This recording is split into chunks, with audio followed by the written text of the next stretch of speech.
আসসালামু আলাইকুম ওয়া রাহমাতুল্লাহি ওয়া বারাকাতুহু। আনিল ফাহশাই ওয়াল মুনকারি ওয়াল বাগি। আমি যেমনি তিনটি বিষয়ে আদেশ করলাম, অনুরূপভাবে তিনটি বিষয়ে বারণ করলাম, নিষেধ করলাম। আমার এক নাম্বার নিষেধাজ্ঞা হলো অশ্লীলতার প্রতি। ফাহশা ওয়া ইয়ানহা আনিল ফাহশা। আল্লাহ তাআলা অশ্লীলতাকে নিষেধ করেছেন। কোন জিনিসকে? সবাই বলুন, কোন জিনিসকে? যত ধরনের, যত টাইপের, যত ক্যাটাগরির অশ্লীলতা হতে পারে সব অশ্লীলতাকে হারাম করেছেন কে?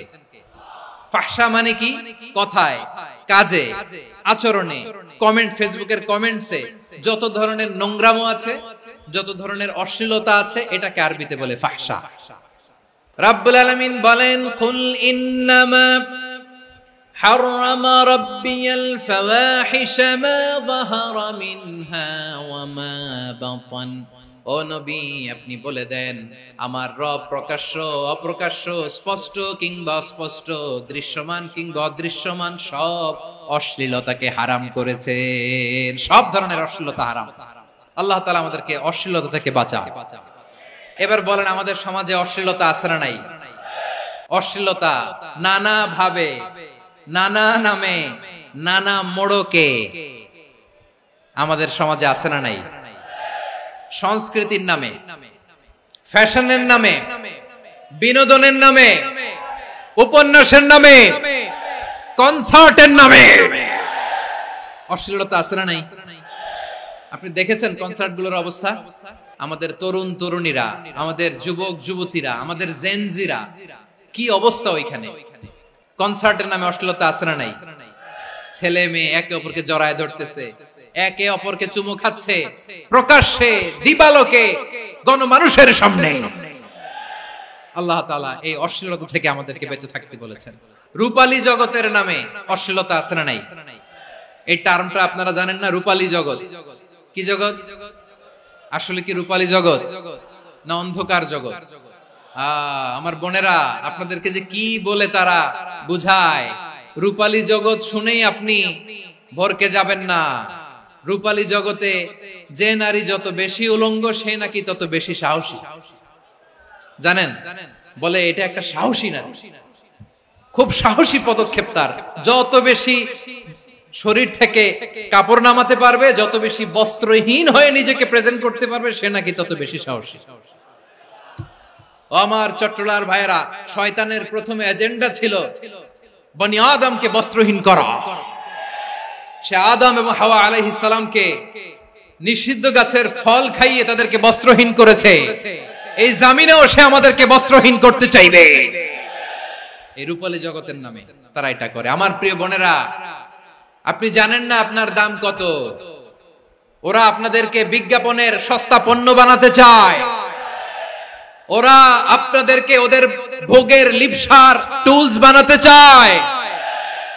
ওরা আপনাদেরকে দিয়ে ওদের খায়েশ পূরণ করতে চায়। এটা আপনাদের জন্য মোটেও ডিগনিটি নয়, এটা আপনাদের জন্য সম্মান নয়। আপনার সম্মান শালীনতায়, আপনার সম্মান হেজাবে, আপনার সম্মান ভদ্রতায়, আপনার সম্মান আপনার ডিসেন্ট পোশাকে। পোশাক বলে দেয় এই নারীটা ভদ্র না অভদ্র। পোশাক বলে দেয় এই মেয়েটা কোন ঘরের মেয়ে। আপনি জানেন না? আপনারা সস্তা পণ্য বানায়, ভোগের পণ্য, বিলবোর্ডে আপনাকে উলঙ্গ করে উপস্থাপন করে। এই অশ্লীলতার সাথে ইসলামের কোন সম্পর্ক? এজন্য আল্লাহ বলেন, আমি অশ্লীলতাকে হারাম করেছি। অশ্লীলতাকে হারাম করার প্রথম কারণ হলো এর মাধ্যমে মানবতাকে অপমানিত করা হয়। কারণ মানুষের সম্মান মানুষের পোশাকে। মানুষ যখন পোশাকহীন হয়ে যায়, বস্ত্রহীন হয়ে যায়, তার সম্মান কমে যায়। ঠিক কিনা? অশ্লীলতাকে হারাম করার প্রথম কারণ হচ্ছে মানুষ মানুষকে অপমান করে। একটা নারী, সে তো সম্মানিত। নারী যে কত সম্মানিত, নারীর এটা বুঝেই নাই। বিশ্বনবী বলেন, আদ-দুনিয়া কুল্লুহা মাতা ওয়া খায়রু মাতা'আদ দুনিয়া আল মারআতুস সালিহা। আমার বোনেরা, 5টা প্যান্ডেলে আপনারা এলইডিতে আমার আলোচনা শুনছেন, আমি জানি। আপনাদের এই গর্ভ যে কত দামি আপনি জানেন না। আপনার পেট থেকেই আসবে আগামী দিনের সালাহুদ্দিন আল আইয়ুবী। আপনার পেট থেকেই আসবে অনাগত দিনের ইমাম মাহদী আল মুনতাদা। আপনার পেট থেকেই আসবে অনাগত দিনের ফয়সাল, ওয়াসিম, মুগ্ধ, আবু সাইদের মতো বীর যোদ্ধা। আমার প্রিয় বোনেরা, আমার প্রিয় বোনেরা, বিশ্বনবীর কথার ওজন খেয়াল করেন। আর দুনিয়া কুল্লুহা মাতা ওয়া খায়রু মাতা'আদ দুনিয়াল মারআতুস সালিহা। দুনিয়ার সবকিছুই অ্যাসেট, এর মধ্যে সবচেয়ে দামি অ্যাসেট নেককার নারী। আপনার গর্ভ যে কত দামি আপনি জানেন না। নিজের সময়টাকে কাজে লাগান, কোরআন পড়েন, সুন্নাহ পড়েন। আপনার অনেক দায়িত্ব ঘরে। You are the MD of your family. একটা family it's a very big institution. পরিবার একটা অনেক বড় প্রতিষ্ঠান। And you are the MD of your institution. আপনি এই পরিবারের MD, managing director of your family. এখানে আপনার কত দায়িত্ব। আপনি ছেলে মেয়েদেরকে তারবিয়া করবেন, আপনি আপনার স্বামীর জন্য ঘরটারে জান্নাতের নীর বানাবেন, আপনার জন্য জান্নাতের ডুপ্লেক্স বাড়ি ওইখানে তৈরি করে রাখবে কে? আপনি যে কত দামি আপনি জানেন না। নারীদেরকে আল্লাহ বানিয়েছেন উচ্চতর করে, নিম্নতর নয়। নারীদেরকে ছোট্ট জিনিস দিলে এটারে বড় করে দেয়। নারীদেরকে ভ্রূণ দিলে, শুক্রাণু দিলে নারী এটারে বাচ্চা হিসেবে উপহার দেয়, ঠিক কিনা? বিয়ের মাধ্যমে স্বামী যখন তার শুক্রাণু তার স্ত্রীকে উপহার দেয়, স্ত্রী রিটার্নে কি উপহার দেয়? ফুল ফর্ম বেবি, মানব সন্তান। দেখছেন, আপনি দিলেন একটু, কুনি দিছে বিশাল। আপনি যদি নারীকে বাজার এনে দেন, নারী এটাকে সুস্বাদু খাবারে রূপান্তর করে দেয়। আপনি তাকে একটা মুচকি হাসি দিয়ে দেন, সে তার কলিজা দিয়ে দেয়। কিন্তু যদি আপনি তার মনে কষ্ট দেন, সে আপনার জীবনকে জাহান্নাম বানায়া দেয়। নারীর মন বুঝতে পারলে নেয়ামত, বুঝতে না পারলে কিয়ামত। আমার প্রিয় বোনেরা, আপনি যে কত দামি আপনি জানেন না। অনেক দামি আপনি। আপনাদেরকে যেন ভোগের সস্তা পণ্য বানাতে না পারে, আপনাদেরকে সচেতন থাকতে হবে। তাহলে কেন আল্লাহ তাআলা এই ফাহশা, অশ্লীলতাকে হারাম করলেন? এক নাম্বার, এতে হিউম্যান ডিগনিটি কমে। দুই নাম্বার, এতে মানুষের অধিকার নষ্ট হয়। আপনি বিয়ে করেছেন, এরে পরকিয়া করেন, ওর সাথে এরকম আছে না নাই? স্ত্রীর অধিকার নষ্ট করেছেন। আপনি বিবাহ সম্পর্কে আবদ্ধ হয়েছেন তার সাথে, আপনি পরকিয়া করেন ওই ছেলের সাথে, আপনি আপনার হাজবেন্ডের সাথে বিট্রে করেছেন। এজন্য আল্লাহ অশ্লীলতাকে হারাম করেছেন। অশ্লীলতাকে হারাম করার আরেকটা কারণ হচ্ছে আল্লাহ তাআলা এই হিউম্যান জেনারেশনকে এটাকে প্রিজার্ভ করতে চায়। হিফজুন নাসল, এটা মাকাসিদুশ শরিয়ার অনেক গুরুত্বপূর্ণ একটা মাকাসিদ, অনেক গুরুত্বপূর্ণ। আপনার নাসল, আপনার জেনারেশনকে সংরক্ষণ করা। এই যে আসতেছে ফেব্রুয়ারি, কত ফেব্রুয়ারি জানো? এটা কি বিশ্ব ভালোবাসা দিবস? হ্যাঁ, কি দিবস? এই বিশ্ব ভালোবাসা দিবসের সাথে মুসলমানদের কোনো সম্পর্ক নাই। আমার প্রিয় ভাইরা, এই যে আপনি অবৈধ সম্পর্কে জড়ালেন, কেন আল্লাহ অশ্লীলতাকে হারাম করেছে দেখেন। বলতেছিলাম যে এটা আপনার নাসল, আপনার জেনারেশন, আপনার লিনিয়েজ, আপনার বংশকে প্রিজার্ভ করা। কে কার বাবা, কে কার মা, বাবা মা জানা, প্রজন্মকে প্রিজার্ভ করা, এটা ইসলাম ওয়াজিব করে দিয়েছে। এই যে অবৈধ সম্পর্কের কারণে, বিশ্ব বেহায়া দিবসের কারণে, এগুলোর আউটকাম, আউটপুট হিসেবে মাঝে মাঝে এই ঢাকা মেডিকেলের ডাস্টবিনে নবজাতকের বাচ্চার কান্নার আওয়াজ শুনতে পাওয়া যায়। চট্টগ্রাম মেডিকেলের ডাস্টবিনে নবজাতকের কান্না শুনতে পাওয়া যায়। বীর চট্টলার মুসলমানেরা বুঝতে পারলে আওয়াজ করে বলেন, এই যে চট্টগ্রাম মেডিকেলে যে নবজাতকটা পাওয়া গেল, ওর বাবাকে আমাকে বলেন, ওর মাকে, ও কোন ফ্যামিলির সন্তান কেউ জানে? আপনি হিউম্যান ডিগনিটিকে অপমান করেছেন না? আপনি তার ভবিষ্যৎকে অন্ধকার করেছেন না? আপনি তার লিনিয়েজকে প্রশ্নবিদ্ধ করে দিয়েছেন না? এই জন্য আল্লাহ তাআলা অশ্লীলতাকে আমাদের জন্য হারাম করে দিয়েছেন। পড়েন সুবহানাল্লাহ। এই জন্য রাব্বুল আলামিন বলেন, কুল ইন, ইসলাম বলেছে যোজন যোজন দূরে থাকো। ওরা বলে না, কাছে আসো, কাছে আসার গল্প, ক্লোজ আপ ওয়ান, কাছে আসার গল্প আছে না নাই? তাহলে অশ্লীলতার সাথে আমাদের কোনো সম্পর্ক? সবাই বলতে পারেননি, আওয়াজ করে বলুন, অশ্লীলতার সাথে আমাদের কোনো সম্পর্ক? আমরা এই সমস্ত ক্লোজ আপ ওয়ান, কাছে আসার গল্পের প্রোগ্রামে যাব? আমরা কোন ধরনের অশ্লীল কন্টেন্ট সোশ্যাল মিডিয়ায়, টিভিতে দেখব? কি যুগ যে আমরা কাটাচ্ছি আপনি কল্পনা করতে পারবেন না। পর্ন ইন্ডাস্ট্রি, নারী পুরুষের বস্ত্রহীন যুগল দৃশ্য, এটাকে দিয়ে ওরা কোটি ডলারের ইন্ডাস্ট্রি বানিয়েছে। পুরো মানব ইতিহাসে এরকম জঘন্য সময় মানব ইতিহাস পার করে নাই। পর্ন এটা ইন্ডাস্ট্রি হয়ে গেছে। আমাদের এই যুবকগুলো, জেনজি গুলো, ওদের চরিত্র বাঁচাবে কি করে? কেমন করে হেফাজত করবে ওদের এই মূল্যবান চরিত্র? আমার প্রিয় ভাইরা, এই অশ্লীলতার দ্য লেটেস্ট ভার্সন হচ্ছে LGBTQ, শরীফ থেকে শরীফা। শুনছেন আপনারা? দেখতে পুরুষ, আসলেই পুরুষ, সুস্থ একজন পুরুষ, 4 সন্তানের বাবা, বলে আমি মনে মনে নারী। দেখতে নারী, সুস্থ নারী, আসলেই সে দিব্যি একজন নারী, বলে আমি মনে মনে পুরুষ।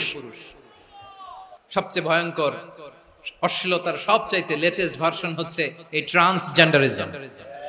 সুস্থ পুরুষ তার বায়োলজিক্যাল গ্রোথকে হরমোন দিয়ে স্টপ করে দিয়ে সে সার্জারি করে নারী হতে চায়, সুস্থ নারী পুরুষ হতে চায়। পুরুষ পুরুষের প্রতি সেক্সুয়ালি আকর্ষণ বোধ করে, এটা লূত আলাইহিস সালামের কওমের মধ্যে ছিল। এটাকে আল্লাহ কোরআনে ফাহিশা বলেছেন। ওয়ালুতান ইয ক্বালা লিকাওমিহি আতাতুনাল ফাহিশাতা মা সাবাকাকুম বিহা মিন আহাদিম মিনাল আলামিন। লূত আলাইহিস সালাম বললেন, তোমরা কি এমন এক অশ্লীল কার্যক্রমে ডুব দিলে নাকি যেটা গোটা বিশ্বের কেউ কখনো করে নাই, তোমরাই প্রথম করেছো। পড়েন নাউযুবিল্লাহ। এই পশ্চিমের এই রোগ আমার দেশে যেন আসতে না পারে, আমাদের সজাগ থাকতে হবে। প্রিয় ভাইরা, চিল্লায় বলেন ঠিক কি না? পশ্চিমের অবস্থা ভয়ঙ্কর। পাশ্চাত্যে আমি যুক্তরাষ্ট্রে ছিলাম অনেকদিন, কয়েক মাস, বিভিন্ন স্টেটে ঘুরেছি। গার্ডিয়ানরা উদ্বিগ্ন, ছেলে মেয়েদেরকে, ছোট্ট ছেলে মেয়ে, ওদেরকে জিজ্ঞেস করে, তুমি how do you feel right now inside yourself? তুমি ভিতরে ভিতরে কেমন ফিল করো? তোমার কি ছেলে ছেলে লাগে না মেয়ে মেয়ে লাগে? আচ্ছা বলেন, এই ছোট্ট বাচ্চাটাও কি এগুলো জেন্ডার অ্যাসাইনমেন্ট বলতে এগুলো কিছু বুঝে? এইভাবে মিসগাইড করা হচ্ছে। কৌতূহল বশত ছোট্ট ছেলে যদি বলে আমার তো মেয়ে মেয়ে লাগে, তখন বলে যে না, তুমি মেয়ে, ছেলে না। মা বাবা বাধা দিলে ওকে আলাদা গভর্নমেন্ট হাউসে নিয়ে যায়। ভয়ঙ্করতম অবস্থা। আমরা একটা সময় শুনতাম যে হুজুর আমার ছেলেটা খুব ভালো, হাফেজে কোরআন, আল্লাহওয়ালা। হুজুর আমার ছেলে দাড়ি রাখছে, আল্লাহওয়ালা। হুজুর আমার ছেলে 5 ওয়াক্ত সালাত জামাতের সাথে পড়ে, তার মানে আল্লাহওয়ালা। পশ্চিমে যে আমি কি শুনছি জানেন? ওরা বলে হুজুর আমার ছেলেটা ইউনিভার্সিটির একটা মেয়ের সাথে প্রেম করে, ও খুব আল্লাহওয়ালা, হুজুর দোয়া করবেন।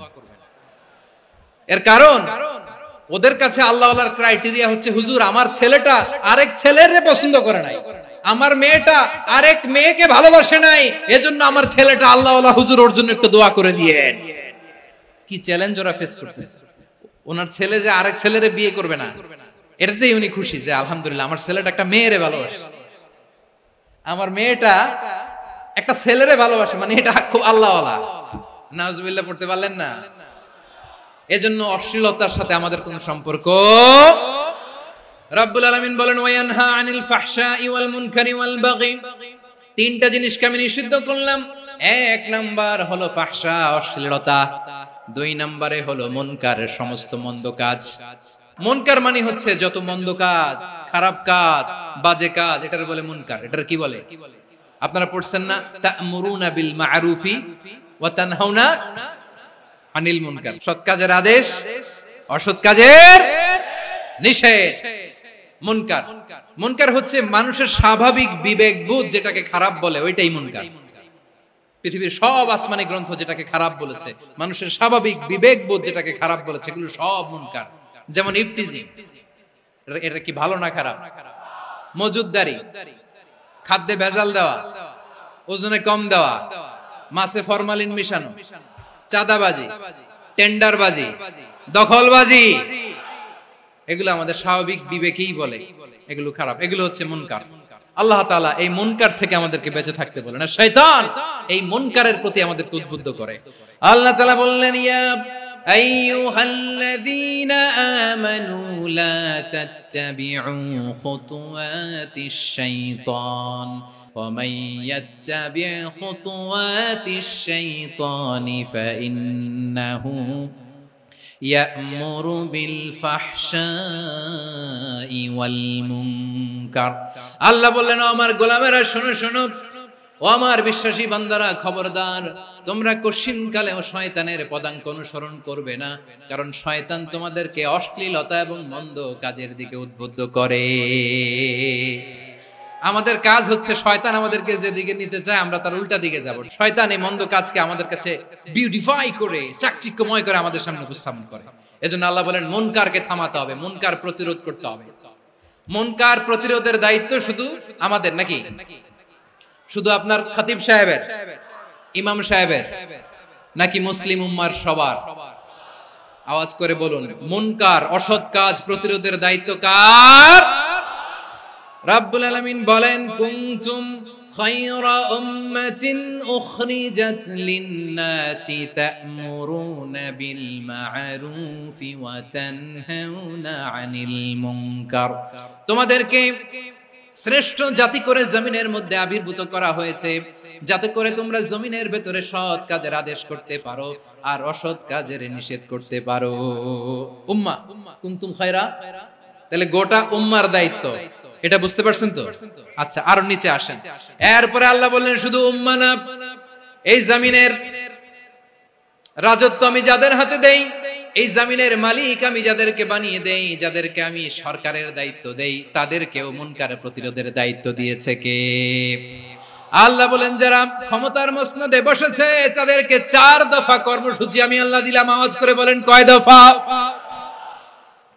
আল্লাহ বলেন, আল্লাযীনা ইম্মাক্কান্নাহুম ফিল আরদি আকামুস সালাতা ওয়া আতাউয যাকাতা ওয়া আমারু বিল মা'রুফি ওয়া নাহাউ আনিল মুনকার ওয়ালিল্লাহি আকিবাতুল উমুর।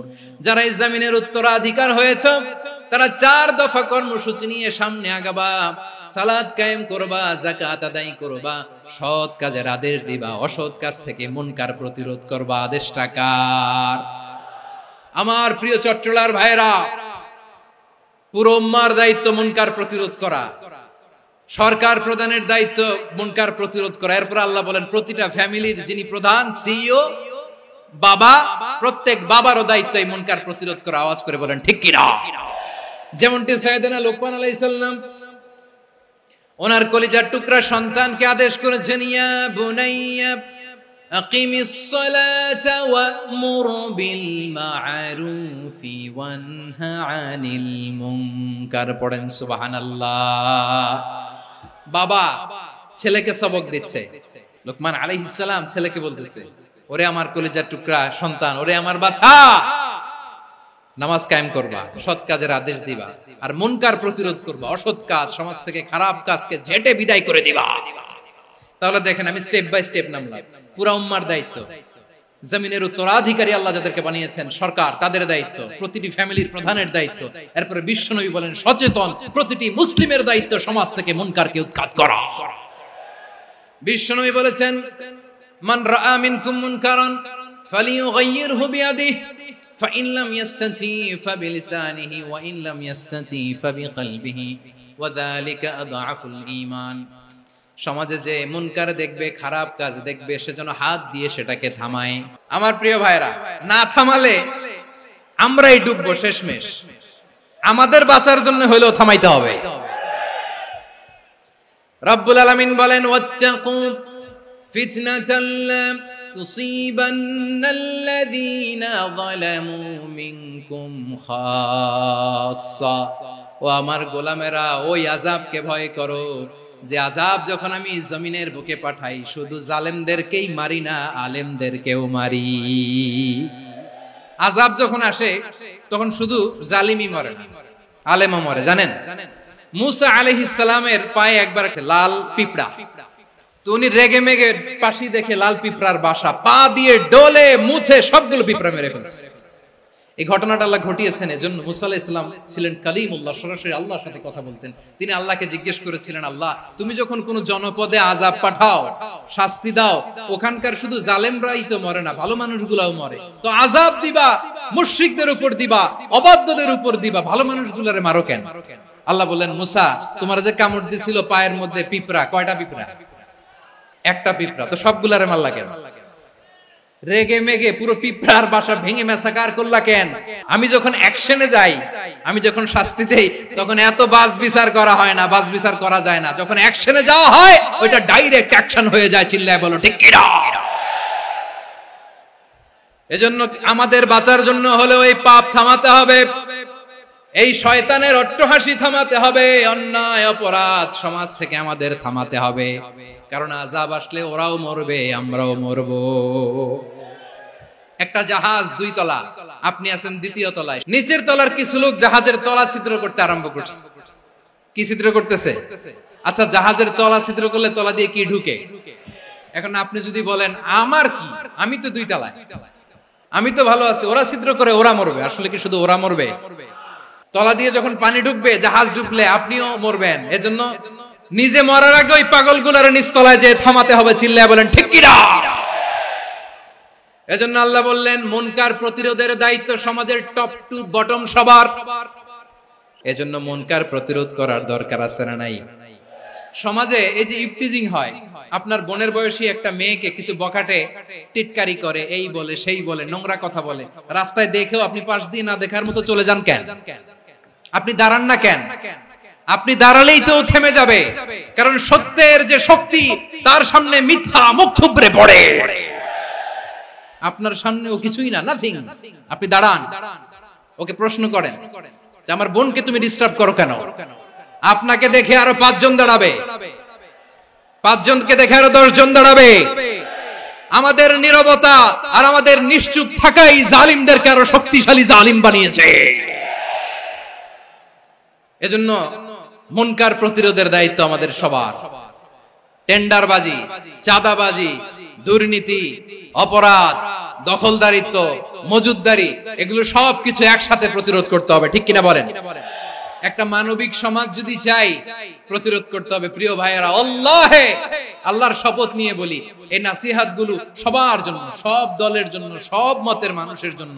আমরা কোন দলের প্রতি মানুষকে ডাকি না, আমরা ডাকি ইসলামের দিকে। সব দলের, সব মতের, সব মানুষদেরকে আমরা আহ্বান জানাই, আসুন আমরা একটা সুন্দর সমাজ বিনির্মাণ করি। এই যে নতুন বাংলাদেশের এক সুযোগ এসেছে, আর জীবনে হয়তো আসবে না, সামনের 100 বছর এই সময় আসবে না। আসুন দেশটাকে আমরা সাজাই, আসুন আমরা দুর্নীতি বন্ধ করি, আসুন আমরা চাঁদাবাজি বন্ধ করি, আসুন আমরা দখলদারিত্ব বন্ধ করি, আসুন আমরা এক দল আরেক দলকে নিশ্চিহ্ন করার যে রাজনীতি, এটা বন্ধ করি।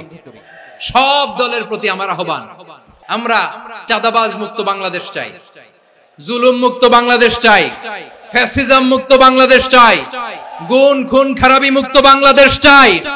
আমরা নতুন ভোরের বাংলাদেশ চাই। ওই বাংলাদেশ পাওয়ার জন্য মুনকার প্রতিরোধে, অন্যায় প্রতিরোধে যদি বাঘের বাচ্চার মতো, আবু সাইদের মতো 2 হাত উঁচু করে, বুককে টান টান করে প্রসারিত করে দাঁড়াতে হয়, রাজি আছে মুসলমান? রাব্বুল আলামিন বলেন ওয়ায়ানহা আনিল ফাহশাই ওয়াল মুনকারি ওয়াল বাগি ইয়াইদুকুম লাআল্লাকুম তাযাক্কারুন। আল্লাহ বললেন আমি অশ্লীলতাকে নিষেধ করি, আমি সব ধরনের মন্দ কাজকে নিষিদ্ধ করি, সব শেষে আমি সীমা লঙ্ঘনকে তোমাদের জন্য নিষিদ্ধ করি। নিষিদ্ধ করেছেন কয়টা জিনিস? 1 নম্বরে অশ্লীলতা, 2 নম্বরে মুনকার তথা সব মন্দ কাজ, 3 নম্বরে আল বাগি, সীমা লঙ্ঘন, ক্রসিং দ্য লিমিট। সীমা লঙ্ঘন করা ভালো না। We all should know our limits. চিল্লায় বলেন ঠিক কিনা?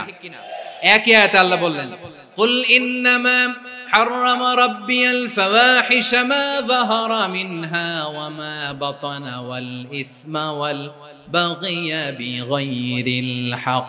অন্যায় ভাবে যে অবাধ্য হয়, যে সীমা লঙ্ঘন করে, তাদেরকেও আমি এটা হারাম করে দিলাম। সীমা লঙ্ঘন করা হারাম। আল্লাহ বারবার বারবার আমাদেরকে ওয়ার্নিং দেয়। যখন আমরা থামি না তখন আল্লাহ ধরে, আর যখন ধরে তখন ছাড়ে না। ধরে ধরে ধরে না, ধরলে আল্লাহ। ফেরাউনকে কিন্তু হুট করে ধরে নাই, আপনারা জানেন 9 বার ওয়ার্নিং দিয়েছে। ফেরাউনকে আল্লাহ তাআলা ওয়ার্নিং দিয়েছিল কয়বার? রাব্বুল আলামিন বলেন ওয়ালাকাদ আতাইনা মূসা 9 আয়াতিন বাইয়িনাত 9টা মুআজিজা দেখিয়েছি, 1 2 3 বারবার এইভাবে রিমাইন্ডার, ওইভাবে রিমাইন্ডার, এইভাবে নসিহত, ওইভাবে দাওয়া। ফাকুলা লাহু কাওলান লাইয়িনা, নরম করে বলো, সফট করে বলো, যত ওয়ে হতে পারে দাওয়া মেথোডোলজি। মুসা আলাইহিস সালামের সব অ্যাপ্লাই শেষ, 10ম বারে যে আল্লাহ ধরছে। 10ম বারে যে ধরেছে।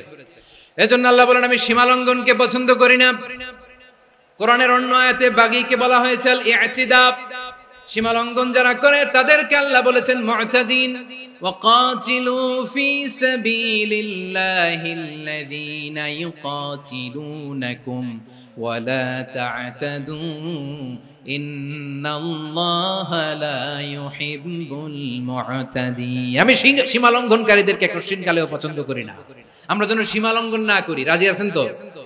যে কোনো ক্ষেত্রে ইবাদতে যেন সীমা লঙ্ঘন না করি। অনেকে আমরা ইবাদতে সীমা লঙ্ঘন করে ফেলি। বিশ্বনবী সাল্লাল্লাহু আলাইহি ওয়াসাল্লাম যেটা শিখিয়েছেন এর বাইরে যে অতিরিক্ত বুজুর্গ হতে চায় এরকম আছে না নাই? কোন ক্ষেত্রেই সীমা লঙ্ঘন করা যাবে, এমনকি যুদ্ধ ক্ষেত্রেও না। বিশ্বনবী সাল্লাল্লাহু আলাইহি ওয়াসাল্লাম বলেন খবরদার যুদ্ধ ক্ষেত্রেও সীমা লঙ্ঘন করো না। কি সুন্দর ইসলাম আমরা পেয়েছি। বিশ্বনবী বলেন খবরদার যুদ্ধের ময়দানে কোনো নারীর গায়ে হাত তোলো না, কোনো শিশুর গায়ে হাত তোলো না, কোনো গবাদি পশু হত্যা করো না, কোন শস্য ক্ষেত্র ধ্বংস করো না, ইবাদতরত অন্য ধর্মের কোন সন্ন্যাসীর গায়ে হাত তুলো না। বলেন সুবহানাল্লাহ। তাহলে আমরা সীমা লঙ্ঘন করতে পারবো? প্রিয় ভাইরা, একটা সুখী, সমৃদ্ধ, শান্তির সমাজ, মানবিক সমাজ যদি আমরা গঠন করতে চাই, আমাদের আল্লাহর দেয়া কয়টা আদেশ মানতে হবে বলেন দেখি? আর বেঁচে থাকতে হবে কয়টা জিনিস থেকে? আল্লাহর আদেশ কি? 1 নাম্বার আদাল, ন্যায়পরায়ণতা। আমরা সুবিচার, সুশাসন, ন্যায় বিচার চাই কি চাই না? 2 নম্বরে কি ছিল? মাশাআল্লাহ, আমরা যেন সবার প্রতি দয়া পরবশ হই, ইহসান করি। 3 নম্বরে কি ছিল? নিকটাত্মীয়দের দান করা, তাদের অধিকার প্রাপ্য বুঝিয়ে দেওয়া। পাশাপাশি 3টা জিনিস থেকে আল্লাহ বারণ করেছেন, নিষেধ করেছেন। তার প্রথমটা ফাহশা, অশ্লীলতা। অশ্লীলতার সাথে আমাদের কোনো সম্পর্ক। 2 নম্বর নিষেধাজ্ঞা কি ছিল? আল মুনকার, সমাজের যত মন্দ কাজ এগুলোকে আমরা প্রতিরোধ করব। রাজি আছেন তো সবাই? 3 নম্বরে আল বাগী, সীমালঙ্ঘন। কোন মুসলিম সীমালঙ্ঘন করে না। রাব্বুল আলামিন শেষে বললেন ইয়াইদুকুম লাআল্লাকুম তাযাক্কারুন, আল্লাহ তোমাদেরকে উপদেশ দেন যাতে তোমরা শিক্ষা গ্রহণ করো। আমরা উপদেশ দেব, আমরা জোর করে কাউরে কিছু মানাতে চাই না। লা ইকরাহা ফিদ্দিন ওয়াযাক্কির ফাইন্না যিকরা তানফাউল মুমিনিন। উপদেশ দিলে এটা মুমিনদের কাজে দেয়। লাস্তা আলাইহিম বিমুসাইতির ইন্নামা আনতা মুযাক্কির। নবী হে, আপনি রিমাইন্ডার দাতা, আপনি উপদেশ দিবেন। আমরাও বিশ্বনবীর এই হাদিসগুলো থেকে, কোরআনের আয়াত থেকে রিমাইন্ডার, এই কথামালা, বাণী বাহক হিসেবে এই বাণীগুলো আপনাদের সাথে কাছে পৌঁছে দিলাম। আমরা আল্লাহ তাআলার কাছে প্রার্থনা করি, আল্লাহ আমরা যেন আদল দিয়ে আমাদের সমাজকে গঠন করতে পারি। আল্লাহ আমরা যেন ইহসান করতে পারি, আমরা যেন নিকটাত্মীয়দের দান করতে পারি। আল্লাহ যত ধরনের অশ্লীলতা, অনাচার, মন্দ কাজ, সীমালঙ্ঘন, অবাধ্যতা থেকে যেন আমরা বেঁচে থাকতে পারি। আল্লাহ তাআলা আমাদের সবাইকে কথাগুলো বোঝার ও আমল করার তৌফিক দান করুক।